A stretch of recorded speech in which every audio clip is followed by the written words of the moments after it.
Сәлем достар, қалайсыздар, қалай жағдайларыңыз? Сіздермен бірге Кореяда тұратын мен Құлпынай. Бүгін сіздерге тағы да жаңа бейнежазбамен келдім.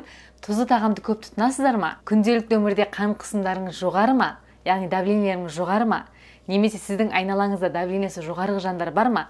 Олай болатын болса, дәл осы бейнежазбаны көптеп репост жасауларыңызды сұраймын. Себебі бүгінгі бейнежазба барлықтарыңызға көмегі тиетін, үй жағдайында қан қысымын қалай жоғарылатпауға болады. Осы жайында сіздерге айтатын боламыз. Негізінде неге дәл осы бейнежазбаны таңдап отыр дейсіздер? Себебі бірнеше күн бұрын жолдасымыз екеуміз анамызға, яғни Қазақстандағы анамызға біз үй жағдайында қан қысымын өлшейтін мына бір аппаратты алдық. Үй жағдайында өлшететін аппарат. Анамыздың қан қысымы кейде жоғарылап кетеді. Сол кезде ауруханаға жүгіріп бармасыншы, үйде өзі тексеріп көрсін деген мақсатта осыны алып жіберейін деп жатырмыз. Бірақ жолдасым тоқта, жібермей тұрып, бейнежазба түсіріп алайық. Менің анам сияқты күнделікті өмірде қан қысымы жоғарғы жандар көп қой. Осы бейнежазба сол кісілерге пайдасы тисін деген мақсатта. Сондықтан бүгін сіздерге дәл осы бейнежазбаны түсіретін боламыз. Негізінде байқасаңыздар, біздің арамызда тұзды тағамдарды көп тұтынатын жандар өте көп. Әсіресе бізде өте көп деп ойлаймын. Ең бірінші қан қысымының жоғарылауының бірінші себептері ол тамақтану әдетінде деп ойлаймын. Мысалға, дені сау адам, ешқандай ауру жоқ, дені сау адам, кәдімгі тұзды бар ғой, тұзды, аппақ тұзды аузыңызға салған кезде бірден ешқандай өзгеріс байқамайды дейді. Ал енді күнделікті өмірде қан қысымы жоғары адам мына тұзды аузына салатын болса, бірден қан қысымы жоғарылап кетеді дейді. Соншалықты біздің денемізде натрий дейміз ғой, тұзды. Натрий өте зиян екен. Дәл осы натрийді көп шамадан тыс тұтынған сайын біздің қан тамырларымыз үлкейіп, кеңейіп кетеді де, ішіндегі қан дұрыс айналмай тұрып қалып, ол жүрекке әсер етуі де мүмкін екен. Яғни қан тамырлар үлкейіп, қатайған сайын біздің денсаулығымызға өте зиян деп айтып жатады. Дәл осындай жағдайлар көп бола беріп, біздің қан тамырларымыз үлкейіп кете беретін болса, ол біздің қан қысымымыздың көтерілуіне алып келеді екен де, гипертония, яғни жоғарғы давлениеге алып келеді екен. Сондықтан күнделікті өмірде әрине натрий біздің денсаулығымызға пайдалы, керек кездері бар, бірақ оны шамадан көп тұтынатын болсақ, естеріңізге сала кетейік, ол жоғарғы давлениені бірден алып келеді екен. Одан бөлек, бір қызық айтайын, дәл осы натрийді, тұзды көп тұтынатын жандар асқазан ісік ауруларына, қатерлі асқазан ісік ауруларына алып келеді екен. Ол қандай? Жаңағы натрийді, тұзды көп тұтынған сайын біздің асқазанымыз тітіркене бастайды екен де, әлсіреп кетіп гастрит пайда болады екен.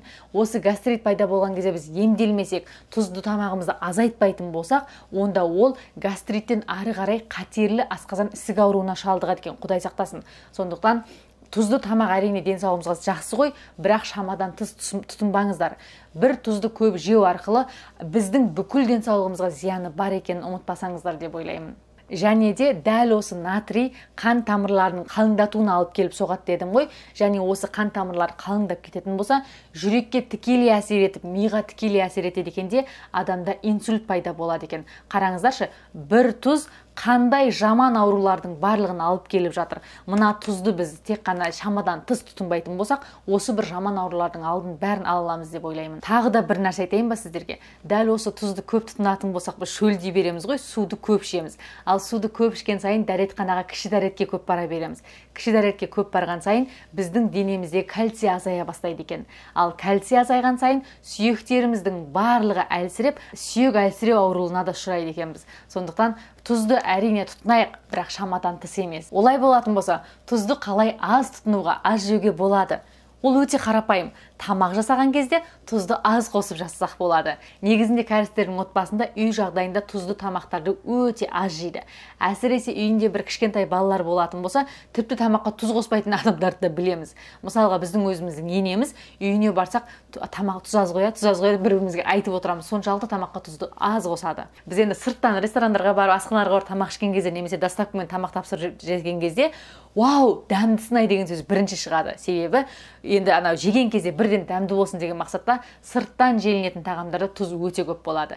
Егер де сіз күнделікті өмірде сырттан көп тамақтанатын болсаңыз, үй жағдайында тамақты жасауға мүмкіндігіңіз болмаса, немесе сыртта көп жүретін болсаңыз, онда денсаулығыңызға жақсылап мән беріп, тұрақты түрде тексеріліп тұруыңызға тура келеді деп айтамын. Кейде бір Құлпынайдың YouTube видеоларында қарасаңыздар, бетім ісіп, көзім ісіп, томпақ болып отыратын кездерім болады ғой. Ол кезде сіздер, Құлпынай кеше рамен ішіп ұйықтапты ғой деп ойласаңыздар болады. Себебі мен раменді жақсы көремін, бірақ раменде натрий өте көп болғандықтан ертеңгі су іше беріп бетім көзім бәрі ісіп тұрады. Соншалықты денеңіздің ісуіне де дәл осы тұз әсер етеді деп ойлаймын мен негізі. Жоғарғы қан қысымын болдырмау үшін үй жағдайында қандай тағамдар жақсы деп ойласаңыздар, ол әрине құрамында калий көп тағамдар деп ойласаңыздар болады.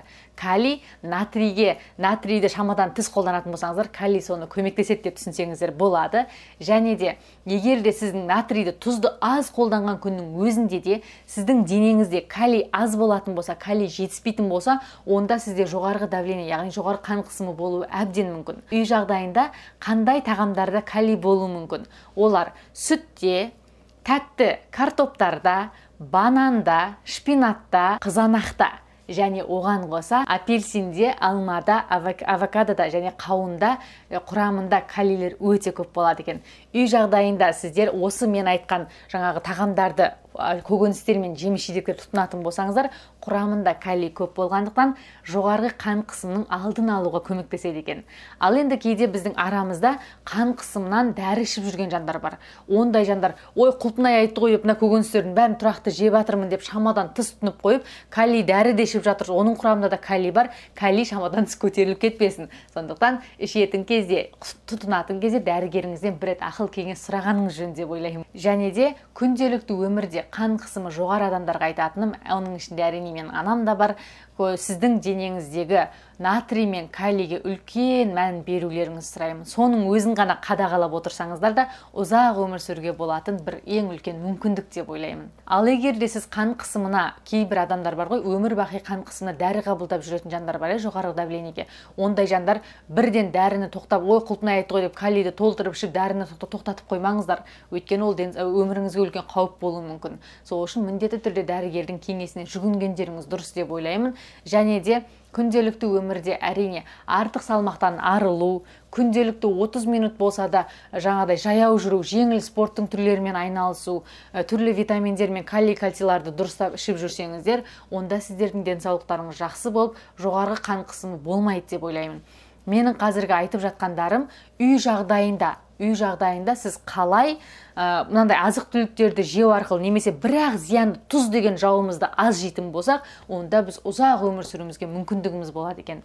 Мені көріп отырған әрбір жан, анам ғана емес, бүкіл барлықтарыңызға айтқым келетіні, әрине бұл Құлпынай ақыл үйретіп жатыр деп айтпаңыздар. Просто мен көргенімді, білгенімді, дәрігерлерден естігенімді сіздерге көмегі тисе екен деген мақсатта айтып жатырмын.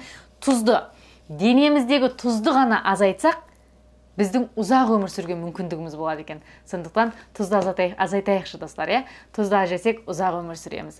Барлығымыз ұзақ өмір сүрейік, деніміз сау болсын, ауырмаңыздар бастысы. Сау болыңыздар.